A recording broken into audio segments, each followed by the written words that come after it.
नमस्कार बंधुगण आगक प्रथमाष्टमी आसवाक जाऊँगी। तो यही प्रथमाष्टमी नवेम्बर 12 तारीख बुधवार दिन पड़वा जाऊँगी।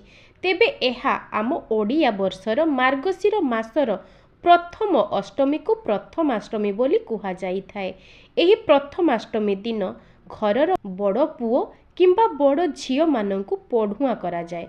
सेमानंकु ठाकुरंको सामनारे बंदापना करा जाई थाए एवं एही दिन घरर बड़ पिला माने नूतन वस्त्र परिधान करी पिठापଣା खाइथांती एवं सेही दिन एंडुरी पिठा अन्यतम अटे।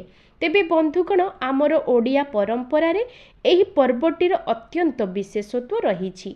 एही पर्वटी आम समस्तंक मनरे आनंद एवं उल्लास भरी देई थाए। मात्र यह आम ओडिशार विभिन्न स्थान रे एही पर्वटी को भिन्न भिन्न प्रकार रे पालन करा जाई थाए, कारण प्रत्येक जगार प्रथा एवं परंपरा भिन्न भिन्न प्रकार रही थाए। तेबे जहा घरे जेउ परि पूजा पद्धति प्रचलित सेमाने सेही परि भाबरे निजर प्रथम पिला मानंकु एही प्रथमाष्टमी दिन बंदापना करी ठाकुरंकु मध्य पूजा अर्चना करिथांती। तेबे बंधुगण प्रत्येक घरे बहु माने निज सासु मानंकु अनुसरण करी एही पूजा विधि को करिथांती। मात्र जदि आपणक सासु नाहांती किंबा कौनसी कारणरू आपण दूर रे अलगा होई रहुछंती, तेबे आपण निश्चय एही पूजा विधि विषय रे अवगत नथिबे। तेबे आपण एही पवित्र प्रथमाष्टमी पूजा विधि को एही वीडियो रु मध्य सबु किछि सरल भाबरे जानि पारिबे। तेबे बंधुगण आपण माने प्रथमाष्टमी रो पूजा करिबा पूर्वरु सर्वदा एक कलशर स्थापना करंतु, कारण प्रत्येक पूजारे सर्वप्रथमे कलशर स्थापना अधिक महत्व रही थाए। एही कलश हेउछंती प्रभु गणेश एवं प्रभु गणेशंकु अग्र पूज्य बोली माना जाए। तेणु जे कोनोसी पूजा करिबा पूर्वरु प्रथमे आमे घट रूपरे प्रभु गणेशंकु पूजा अर्चना करि थाउ। तेबे आपण पूजा करिबा पूर्वरु निजर ठाकुर घरे एक कलशर स्थापना करी सेही कलश को पंचोपचार विधि रे पूजा अर्चना करंतु। तापरे पंचदेवता को पूजा करंतु। आपण पंचदेवता को पूजा करी जेउ भी पूजा कर्म करिथांती सेथिरे आपणको अनेक शुभ फल एवं पुण्य फल प्राप्ति होई थाए। आपणको से सबु कार्य सफलता प्राप्ति होई थाए। तेबे बंधुगण प्रथमाष्टमी रे प्रथम संतानंकर अधिक महत्व रही थाए। प्रथमे निजर प्रथम संतान को पूजा करा जाए एवं ताकू नुआ वस्त्र पिंधिबा को दिया जाए। तेबे आपण निजर पिला को जो नुआ ड्रेसटी देउछंती आपण नुआ ड्रेस पिंधिबा को दबा पूर्वरु सेही कपड़ा को पंचदेवता को छुआई एवं आपणको गृहरे जेउ भी देवता अछंती तांकु छुआई सारिला परे सेही वस्त्र को दियंतु आपणको पिला को पिंधिबा पाई। एपरि करिबा द्वारा पिला को देवादेवींकर आशीर्वाद प्राप्ति होई थाए। तेबे एही दिन जदि आपण माने चाहंती तेबे निज सक्षम अनुसारे निज घरर ठाकुरंकु एवं ग्राम देवतींकु मध्य नुआ वस्त्र अर्पण करी पूजा करिवे। जदि नुआ वस्त्र अर्पण करि पारु नाहंती तेबे आपण रक्षा सूत्र मध्य अर्पण करि पारिबे। तेबे आपण से दिन निज पिला को हळदी लगाई स्नान करि देबे एवं जदि पुओ होई थांती तेबे तांको मथारे चंदन टीका लगाई देबे एवं जदि झियो होई थांती तेबे तांको पादरे अलता लगेई देबे एवं आपण झियो को भी चंदन टीका लगाई पारिबे। आपण ठाकुरंको पाखरे जेउ चंदन सिंदूर हळदी पूजा करिवे, पूजा करि सारिबा परे सेही चंदन सिंदूर हळदी को मध्य आपण निज पिलार मथारे लगाई पारिबे। तापरे आपण निज पिला को बंदापना करिबा पई एक थाली को सजाड़िबे, जेउ थाली रे कि आपण फूल धूप बरकोली पत्र अक्षत एवं बंदेइबा पई गोटिए दीप मध्य रखिबे। तेबे आपण पिला को बंदेइबा पूर्वरु प्रथमे कलश को घरर ठाकुरंकु एवं सूर्य देवता को बंदेइबे। तापरे पिलार कानरे गोटिए फूल खोसी देबे। तापरे आपण बंदापना करिवे एवं सेही बंदान थाली रे थिबा दीपरे पिला को बंदेइबे। मने रखंतु ଠାକୁରଙ୍କ ସମ୍ମୁଖରେ ଆପଣ ଠାକୁରଙ୍କ ଉଦ୍ଦେଶ୍ୟରେ ଯେଉଁ ଦୀପ ଜଳାଇଥିବେ ସେହି ଦୀପରେ କେବେ ବି ବନ୍ଦାପନା କରିବେ ନାହିଁ, କାରଣ ସେହି ଦୀପଟି ଠାକୁରଙ୍କ ଉଦ୍ଦେଶ୍ୟରେ ଲଗାଯାଇଥାଏ। ସେଥିପାଇଁ ଆପଣ ପିଲାକୁ ବନ୍ଦେଇବା ପାଇଁ ଆଉ ଗୋଟିଏ ଦୀପର ବ୍ୟବହାର କରିବେ। ତେବେ ବନ୍ଧୁଗଣ, ଆପଣ ଯେତେବେଳେ ଘଟର ସ୍ଥାପନା କରିବେ ଅର୍ଥାତ୍ କଳସ ବସାଇବେ, ତାହାକୁ ନିଜ ଠାକୁର ଘରେ ହିଁ ବସାଇବେ ଏବଂ କଳସର ମୁଖ ସର୍ବଦା ପୂର୍ବ ଦିଗକୁ ରହିବା ଉଚିତ। ଏବଂ ଆପଣ ଯେତେବେଳେ କଳସକୁ ପୂଜା କରିବେ ସେତେବେଳେ ଆପଣ ପୂର୍ବ ମୁଖା କିମ୍ବା ଉତ୍ତର ମୁଖା ହୋଇ କଳସକୁ ପୂଜା କରିପାରିବେ। ତେବେ ଆପଣ ସେଦିନ ଯଦି ଚାହିଁବେ ତେବେ ନିଜ ଘରେ ଚିତା ମୁରୁଜ ମଧ୍ୟ ପକାଇ ପାରିବେ। କିଛି ନହେଲେ ବି ଆପଣ ଠାକୁର ଘରେ ଚିତା ମୁରୁଜ ପକାଇ ପାରିବେ ଏବଂ ଆପଣଙ୍କ ଘରର ମୁଖ୍ୟ ଦ୍ୱାରରେ ତୋରଣ ବାନ୍ଧି ପାରିବେ। ତେବେ ଆପଣମାନେ ଜାଣିଛନ୍ତି ଏହି ପ୍ରଥମାଷ୍ଟମୀରେ ବିଶେଷ ପିଠା ହେଉଛି ଏଣ୍ଡୁରି ପିଠା। ଏଣ୍ଡୁରି ପିଠାକୁ ପ୍ରଥମାଷ୍ଟମୀରେ ଭଗବାନଙ୍କ ପାଖରେ ଭୋଗ ଲଗାଇ ତାପରେ ଆପଣଙ୍କର ସନ୍ତାନକୁ ସେହି ପିଠାକୁ ଖାଇବାକୁ ଦିଆଯାଇଥାଏ। ମାତ୍ର ଆପଣ କ'ଣ ଗୋଟିଏ କଥା ଜାଣନ୍ତି ଯେ ଆମେ ପିଠା କଲାବେଳେ ସେଥିରେ ନଡ଼ିଆ ପୁର ବ୍ୟବହାର କରିଥାଉ। ସେହି ଅଷ୍ଟମୀ ଦିନ ନଡ଼ିଆ ଖାଇବା ନିଷେଧ ଅଟେ। ଶାସ୍ତ୍ରରେ ବର୍ଣ୍ଣନା କରାଯାଇଛି ଯେ ଅଷ୍ଟମୀ ତିଥିରେ ନଡ଼ିଆଟି ଗୋମାଂସ ସହିତ ସମାନ ହୋଇଥାଏ। ସେଥିପାଇଁ ଅଷ୍ଟମୀ ତିଥିରେ ନଡ଼ିଆ ଖାଇବାକୁ ନିଷେଧ କରାଯାଇଛି। ମାତ୍ର ଆମର ତ ଅଷ୍ଟମୀ ତିଥିରେ ପିଠାପଣା କରାଯାଇଥାଏ ଏବଂ ଯେଉଁ ଏଣ୍ଡୁରି ପିଠା କରାଯାଇଥାଏ ସେଥିରେ ମଧ୍ୟ ନଡ଼ିଆର ପୁରକୁ ଦିଆଯାଇଥାଏ। ମାତ୍ର ପଦ୍ମ ପୁରାଣରେ ଏହା ବର୍ଣ୍ଣନା କରାଯାଇଛି ଏବଂ ଆମର ପାଞ୍ଜିରେ ମଧ୍ୟ ଏହି କଥାକୁ ଉଲ୍ଲେଖ ଅଛି ଯେ ଅଷ୍ଟମୀ ତିଥିରେ ନଡ଼ିଆ ଖାଇବା ନିଷେଧ ଅଟେ। ସେଥିପାଇଁ ଆପଣ ଯଦି ଏହି ଦିନ ପିଠାରେ ନଡ଼ିଆର ପୁର ବ୍ୟବହାର ନ କରି ଛେନାର ପୁର ବ୍ୟବହାର କରନ୍ତି ତେବେ ଏହା ସର୍ବୋତ୍ତମ ହୋଇଥାଏ। ମନେ ରଖନ୍ତୁ, ଅନ୍ୟ ଦିନମାନଙ୍କରେ ନଡ଼ିଆ ଠାକୁରଙ୍କ ପାଖରେ ପୂଜା କରିବା କିମ୍ବା ନିଜେ ମଧ୍ୟ ଖାଇବା ଅତ୍ୟନ୍ତ ଶୁଭ ହୋଇଥାଏ। ମାତ୍ର ଅଷ୍ଟମୀ ତିଥିରେ ନଡ଼ିଆକୁ ଗୋମାଂସ ସହିତ ତୁଳନା କରାଯାଇଛି। ସେଥିପାଇଁ ଏହି ଦିନ ଯଦି ଆପଣ ନଡ଼ିଆ ବ୍ୟବହାର ନ କରି ଛେନା ପୁରର ବ୍ୟବହାର କରନ୍ତି ତେବେ ଏହା ସର୍ବୋତ୍ତମ ହୋଇଥାଏ।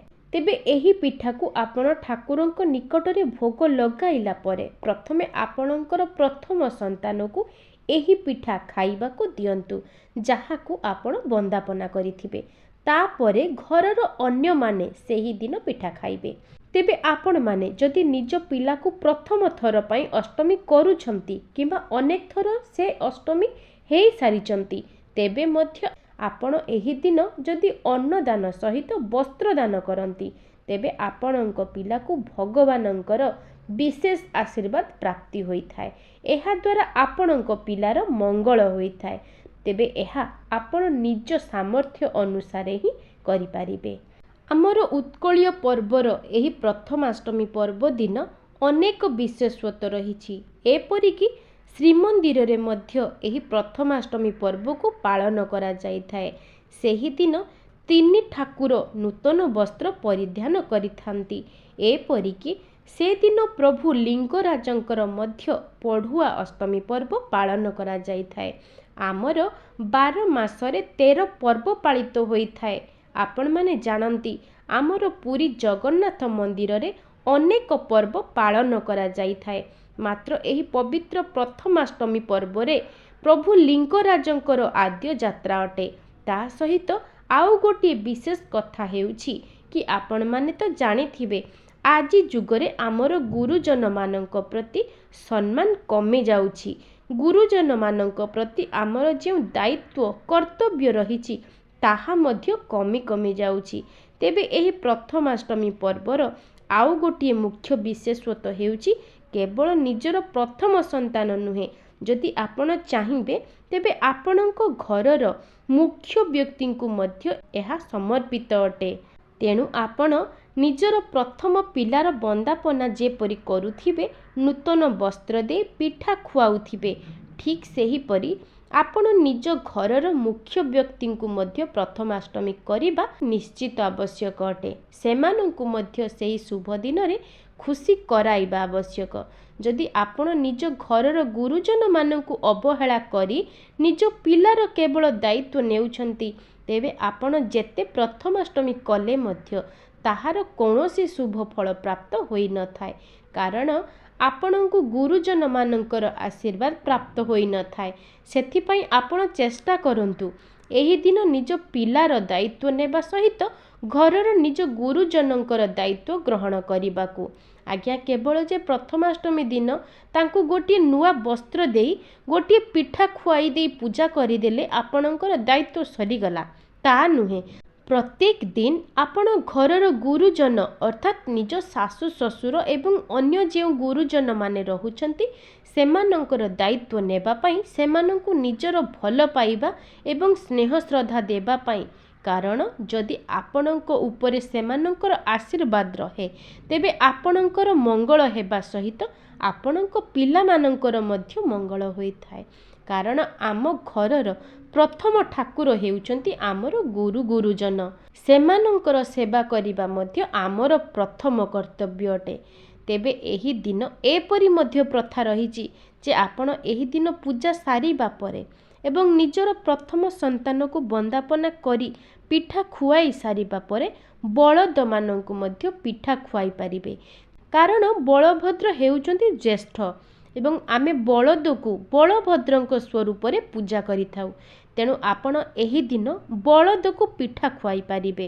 ଏହା ସହିତ ଆପଣ ଗୋ ସେବା ମଧ୍ୟ କରିପାରିବେ। ଆପଣମାନେ ଜାଣିଛନ୍ତି ତୁଳସୀ ଗଛକୁ ପୂଜା କରିବାର ଯେତିକି ପୁଣ୍ୟ ପ୍ରାପ୍ତି ହୋଇଥାଏ, ଗୋ ସେବା କରିବାରେ ମଧ୍ୟ ସେତିକି ପୁଣ୍ୟ ପ୍ରାପ୍ତି ହୋଇଥାଏ। ତେବେ ଆମ ଓଡ଼ିଆ ମାସମାନଙ୍କରେ ମାର୍ଗଶିର ମାସ ହେଉଛି ପ୍ରଥମ ମାସ ଏବଂ ଅଷ୍ଟମୀ ତିଥି ହେଉଛି ପ୍ରଥମ ଅଷ୍ଟମୀ। ସେଥିପାଇଁ ପ୍ରଥମ ମାସର ପ୍ରଥମ ଅଷ୍ଟମୀ ତିଥିକୁ ପ୍ରଥମାଷ୍ଟମୀ ଭାବରେ ଦର୍ଶାଯାଇଥାଏ ଏବଂ ଏହା ଘରର ପ୍ରତ୍ୟେକ ଜ୍ୟେଷ୍ଠମାନଙ୍କୁ ସମ୍ମାନ ଦର୍ଶାଇବା ପାଇଁ ହୋଇଥାଏ। ଘରର ଜ୍ୟେଷ୍ଠ ପୁତ୍ର ପିତାଙ୍କ ସମାନ ହୋଇଥାନ୍ତି ଏବଂ ଜ୍ୟେଷ୍ଠ କନ୍ୟା ମାତାଙ୍କ ସମାନ ହୋଇଥାନ୍ତି। ସେଥିପାଇଁ ସେମାନଙ୍କୁ ସମ୍ମାନ ପ୍ରଦର୍ଶନ କରିବା ପାଇଁ ଏହି ଅଷ୍ଟମୀ ତିଥିଟି ପାଳନ କରାଯାଇଥାଏ। ଆପଣମାନେ ଜାଣନ୍ତି ଯେ ପ୍ରଥମାଷ୍ଟମୀରେ ମାମୁଁ ଘରୁ ହିଁ ସବୁ ଜିନିଷ ଆସିଥାଏ। ପିଠା ପଣା ପାଇଁ ବିଭିନ୍ନ ସାମଗ୍ରୀ ଏବଂ ନୂଆ ବସ୍ତ୍ର, ହଳଦୀ ଏସବୁ ମାମୁଁ ଘରୁ ହିଁ ଆସିଥାଏ। ସେଥିପାଇଁ ମାମୁଁଙ୍କୁ ଅଷ୍ଟମୀ ବନ୍ଧୁ ବୋଲି ମଧ୍ୟ କୁହାଯାଏ। ଏହି ପର୍ବର ମୁଖ୍ୟ ପିଠା ହେଉଛି ଏଣ୍ଡୁରି ପିଠା। ଆପଣମାନେ ଜାଣନ୍ତି ଏଣ୍ଡୁରି ପିଠାଟି ଅତ୍ୟନ୍ତ ସ୍ୱାଦିଷ୍ଟ ହୋଇଥାଏ କାରଣ ଏହା ହଳଦୀ ପତ୍ରରେ ବନାଯାଇଥାଏ। ହଳଦୀ ପତ୍ରର ବାସ୍ନାରେ ଏଣ୍ଡୁରି ପିଠାଟି ଯେତିକି ସ୍ୱାଦିଷ୍ଟ ହୋଇଥାଏ ତାହା ଆମର ସ୍ୱାସ୍ଥ୍ୟ ପାଇଁ ମଧ୍ୟ ସେତିକି ଲାଭପ୍ରଦ ହୋଇଥାଏ। କାରଣ ହଳଦୀରେ ରୋଗ ପ୍ରତିରୋଧକ ଶକ୍ତି ଭରପୁର ମାତ୍ରାରେ ରହିଥାଏ ଏବଂ ଏହି ହଳଦୀ ପତ୍ରରେ ଏହି ପିଠାକୁ କରିବା ଦ୍ୱାରା ପିଠାରେ ମଧ୍ୟ ରୋଗ ପ୍ରତିରୋଧକ ଶକ୍ତିଟି ଆସିଥାଏ, ଯାହାକି ଆମର ସ୍ୱାସ୍ଥ୍ୟ ପାଇଁ ମଧ୍ୟ ଲାଭପ୍ରଦ ହୋଇଥାଏ। ଆପଣମାନେ ଜାଣନ୍ତି ଯେ କିଛି କିଛି ଜାଗାରେ ମଧ୍ୟ ପ୍ରଚଳିତ ରହିଛି ଯେ ପ୍ରଥମାଷ୍ଟମୀ ନ ଗଲା ପର୍ଯ୍ୟନ୍ତ ମା ଲକ୍ଷ୍ମୀଙ୍କର ମାଣବସା ଓଷା କରାଯାଇନଥାଏ, କାରଣ ଏହି ଦିନ ମା ଲକ୍ଷ୍ମୀ ମଧ୍ୟ ପଢ଼ୁଆଁ ହୋଇଥାନ୍ତି। ତେବେ ଏହି ଦିନ ମା ଲକ୍ଷ୍ମୀଙ୍କର ପୂଜା କରାଯାଇ ତାଙ୍କୁ ନୂଆ ବସ୍ତ୍ର ମଧ୍ୟ ପରିଧାନ କରାଯାଇଥାଏ ଏବଂ ଏହି ପ୍ରଥମାଷ୍ଟମୀ ପରେ ଯେଉଁ ଗୁରୁବାର ଆସିଥାଏ ସେହି ଦିନଠାରୁ ମାଣବସା ଓଷା କରାଯାଇଥାଏ। ମାତ୍ର ଅନେକ ଜାଗାରେ ମଧ୍ୟ ପ୍ରଚଳନ ରହିଛି ଯେ ପ୍ରଥମାଷ୍ଟମୀ ପୂର୍ବରୁ ମଧ୍ୟ ସେଠାରେ ମାଣବସା ଓଷା କରାଯାଇଥାଏ। ତେବେ ଯେହେତୁ ଏହା ଜ୍ୟେଷ୍ଠମାନଙ୍କ ପାଇଁ ସମ୍ମାନ ପ୍ରଦର୍ଶନ କରିବାର ଏକ ପର୍ବ ଅଟେ, ତେବେ ଆପଣ ନିଜର ପିଲାମାନଙ୍କୁ ନୂତନ ବସ୍ତ୍ର ଦେବା ସହିତ ନିଜ ଘରର ବୟସ୍କ ବ୍ୟକ୍ତି ଆପଣଙ୍କର ଗୁରୁଜନମାନଙ୍କୁ ମଧ୍ୟ ନୂତନ ବସ୍ତ୍ର ଦେଇପାରିବେ। ତେବେ ବନ୍ଧୁଗଣ, ଏହା ପଛରେ ଅନ୍ୟ ଗୋଟିଏ କାହାଣୀ ମଧ୍ୟ ରହିଛି। ଯେତେବେଳେ ମହାଭାରତ ଯୁଦ୍ଧ ହୋଇଥିଲା ସେତେବେଳେ ଯେଉଁଦିନ ଅଭିମନ୍ୟୁଙ୍କର ବଧ ହୋଇଥିଲା, ସେହିଦିନ ପ୍ରଭୁ ଶ୍ରୀକୃଷ୍ଣ ଅର୍ଜୁନଙ୍କୁ ଆଉ ଗୋଟିଏ ପାଖକୁ ନେଇଯାଇଥିଲେ। କାରଣ ସେ ଜାଣିଥିଲେ ଯେ ଆଜି ଅଭିମନ୍ୟୁଙ୍କର ବଧ ହେବାକୁ ଯାଉଅଛି। ତେବେ ଯେହେତୁ ଏହି ବିଷୟରେ ପୂର୍ବରୁ ଜାଣିଥିଲେ, ସେଥିପାଇଁ ଅଭିମନ୍ୟୁଙ୍କର ଯେଉଁଦିନ ବଧ ହୋଇଥିଲା ତା ପୂର୍ବ ଦିନ ପ୍ରଭୁ ଶ୍ରୀକୃଷ୍ଣ ଅଭିମନ୍ୟୁଙ୍କୁ ନେଇ ନବବସ୍ତ୍ର ଦେଇ ତାଙ୍କୁ ପିଠାପଣା ଖୁଆଇଥିଲେ। କାରଣ ଅଭିମନ୍ୟୁ ତାଙ୍କର ଭଣଜା ଥିଲେ। ତ ଯେତେବେଳେ ଅଭିମନ୍ୟୁଙ୍କର ବଧ ହେଲା, ସେ ସେତେବେଳେ ଶ୍ରୀକୃଷ୍ଣଙ୍କୁ କହିଥିଲେ, ମାମୁଁ ଆଜି ମୋର ବଧ ହେଲା ଏବଂ ଆପଣ ଏହାର ପୂର୍ବ ଦିନ ମୋତେ ନେଇ ନବ ବସ୍ତ୍ର ପିନ୍ଧାଇ ପିଠାପଣା ଖୁଆଇଥିଲେ। ତେବେ ଆଜି ଯେହେତୁ ମୋର ବୋଧ ହୋଇଛି, ତେବେ ସଂସାର ଏହା ଜାଣିବ ଯେ ଯେତେବେଳେ ଭଣଜା ମାମୁଁ ଘରକୁ ଯାଇ ନୂତନ ବସ୍ତ୍ର ପିନ୍ଧିଥାଏ ଏବଂ ପିଠାପଣା ଖାଇଥାଏ, ତେବେ ଏହା ଦ୍ୱାରା ତାର ଆୟୁଷ ହାନି ହୋଇଥାଏ। ତେଣୁ ଆପଣ ଏହାକୁ ଆଶୀର୍ବାଦରେ ପରିବର୍ତ୍ତନ ନ କରି ସଂସାରକୁ ଏହି ଆଶୀର୍ବାଦ ଦିଅନ୍ତୁ ଯେ ଭଣଜା ମାମୁଁ ଘରକୁ ଯାଇ ନୂଆ ବସ୍ତ୍ର ପିନ୍ଧି ପିଠାପଣା ଖାଇଲେ କିମ୍ବା ମାମୁଁ ଘରୁ ଆସିଥିବା ନୂଆ ବସ୍ତ୍ର ଏବଂ ପିଠାପଣା ଖାଇଲେ ତାର ଆୟୁଷ ବୃଦ୍ଧି ହେବ ଏବଂ ସେହି ଦିନଠାରୁ ହିଁ ଭଗବାନଙ୍କର ଆଶୀର୍ବାଦ ମାମୁଁ ଘରୁ ଅଷ୍ଟମୀ ତିଥିରେ ପିଠାପଣା ପାଇଁ ଦ୍ରବ୍ୟ ଏବଂ ନୂଆ ବସ୍ତ୍ର ଆସିବାର ପ୍ରଥା ରହିଆସୁଛି। ସେହି ନୂଆ ବସ୍ତ୍ରକୁ ପ୍ରଥମ ପିଲା ପରିଧାନ କରିଥାଏ ଏବଂ ସେହି ଦ୍ରବ୍ୟରେ ପିଠାପଣା ପ୍ରସ୍ତୁତ ହୋଇଥାଏ, ଯାହାକୁ କି ପିଲାକୁ ଦିଆଯାଇଥାଏ। ତେବେ ଏହା ଥିଲା ପ୍ରଥମାଷ୍ଟମୀ ପର୍ବର ବିଶେଷତ୍ୱ ଏବଂ ଅଷ୍ଟମୀ ପର୍ବ ପଛରେ ଥିବା କିଛି କାହାଣୀ। ତେବେ ଆପଣମାନେ ସବୁବେଳେ ଚେଷ୍ଟା କରନ୍ତୁ ନିଜ ଘରର ମୁଖ୍ୟମାନଙ୍କୁ ସମ୍ମାନ ଦେବା ପାଇଁ ଏବଂ ସେମାନଙ୍କର ଦାୟିତ୍ୱ ନେବା ପାଇଁ। ଆଶା କରୁଛି ଭିଡ଼ିଓଟି ଆପଣମାନଙ୍କୁ ଭଲ ଲାଗିଥିବ। ଆଜି ପାଇଁ ରହୁଛି, ନମସ୍କାର।